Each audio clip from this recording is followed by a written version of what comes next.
Well, I think there's lots of little signs that happen along the way. There's no like specific, these are the 6 signs that you see before, right? Because it can be lots of different things. But I think you'll see people being, upset or sad or frustrated or have something change in their life. They'll be kind of a little more reserved. They'll pull back a little bit. They'll also probably be talking. Usually what we see is people kind of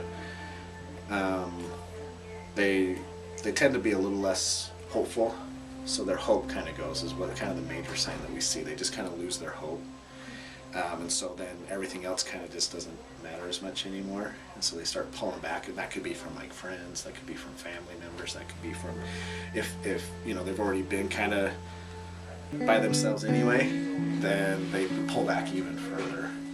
Sometimes we'll even find little things where they kind of ask for help, or they talk to people and kind of said, I just don't feel like me, or something's not right, or things like that. But a lot of times it's just that loss of hope is the major sign. Just kind of nothing's going to get better ever, things like that. There's lots of them, but that's one. So somebody that is suicidal usually has different emotions involved with it, whether it's anxiety or depression, and they are not able to focus on normal social activities, on their education, and so things start falling, their grades start falling, they start isolating themselves, and so everything is affected by that because of those emotions that they're having that sometimes they can and can't control, but it's hard all around.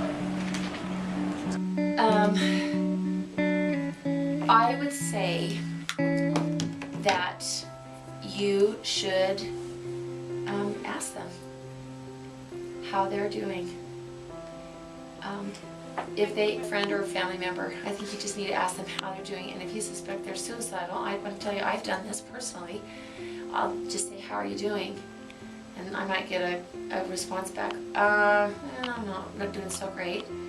And then I just say quite plain and simply, well, are you thinking of harming yourself? And that's a pretty bold question, but if you genuinely think that someone is suicidal and you have a close enough relationship with them, I would definitely say, hey, how you doing?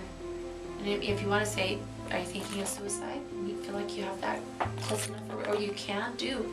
If not, you can simply say, hey, are you thinking of hurting yourself? Also, if you think someone is at risk for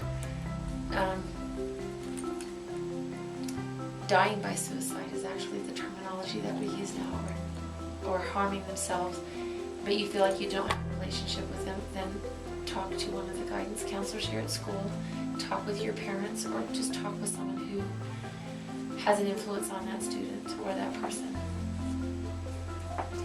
Thank you. All right. That was great. Anything else? Oh, that's all. Thank you. What's That the is score? awesome.